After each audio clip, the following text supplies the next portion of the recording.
இருக்குமானால் அந்த கலைக்குரிய நபரோடு நீங்க பழகுனா உங்கள்கிட்ட இருக்கிற கலை வெளிப்படும். உங்கள்கிட்ட கலையே இல்லை அப்படின்னு வச்சுக்குவோம். இப்போ நம்ம ஒரு ஓவியத்தை போய் நம்ம ஒரு உதவியாளராக போய் நிற்கிறோம். எனக்கு அதை பற்றிய அறிவோ ஒரு கலையோ எனக்குள்ள கிடக்குமானால் நான் அவரோடு பழக பழக நானும் ப்ரெஷ்ஷை பிடிக்க ஆரம்பிப்பேன். அவரோட இப்படின்னா படம் வந்துடுது, நாம போட்டால் வரமாட்டேங்குது. அப்போ நான் அவர் செய்யக்கூடிய செயலை பார்ப்பேன், எப்படி அதை வண்ணங்களை தேர்வு செய்கிறார், எப்படி இலகுவாக அதை கையாளுகிறார் அப்படின்னு பார்க்க பார்க்க அட இவ்வளவு தானா, நான் இவ்வளவு சிரமப்பட்டுட்டனே அப்படின் போது அதை அப்படியே பின்பற்ற தொடங்குறோம். இந்த கலை அறிவு இல்லாத ஒருத்தன் அந்த ஓவியருக்கு உதவியாளர் இருந்தால் என்ன பண்ணுவான், கேட்கறத கொடுத்தா வேலை முடிஞ்சு போச்சு, நம்ம வேலை.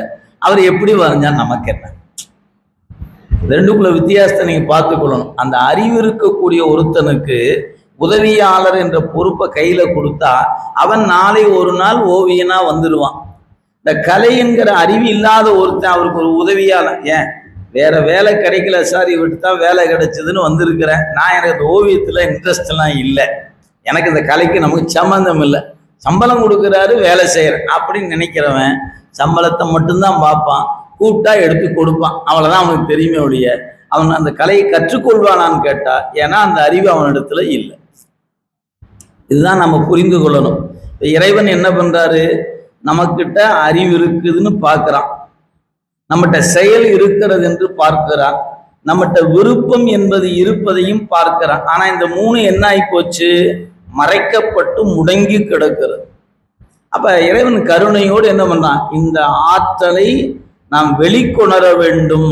இந்த உயிரிடத்தில் விருப்பம் இருக்கிறது, இந்த உயிரிடத்துல அறிவு இருக்கிறது, இந்த உயிரிடத்துல செயல் இருக்கிறது, வெளிக்கொணர வேண்டும் என்று கருதிய போதுதான் வித்யா தத்துவங்கள் 7ல் 3 தத்துவத்தை தயார்படுத்துறான். அதான் கலை, வித்தை, அராகம். இந்த 3 சேர்ந்துச்சுன்னா, அதாவது முன்ன சொன்ன 2, இந்த 3, அதாவது காலம், நியதி, கலை, வித்தை, அராகம், இந்த 5ம் சேர்ந்தால் அதற்கு பெயர் புருடன் என்று பெயர். புருடன் என்பது தனி தத்துவம் அல்ல, 5ம் சேர்ந்தாதான் அதுக்கு புருடன்னு பேரு. தனித்தனியா இருந்துச்சுன்னா காலம், கலை, வித்தை, அராகம் என்று தனித்தனி பெயர். சேரும்போது ஒரு பெயர் பெறுகிறது. இப்ப நம்ம எடுத்துக்கொள்வோம், தலையிலிருந்து கால் வரைக்கும் நமக்கு உடம்புன்னு பேர். அதுவே அவைய பகுப்புல பிரிச்சிங்கன்னா இது தலை, இது கை, இது காலு பிரிச்சிருவோம். அதுக்கு தனித்தனி பேர் இருக்குது. எல்லாம் சேர்ந்துச்சுன்னா அதுக்கு பேர் என்ன பேரு, உடம்புன்னு பேர்.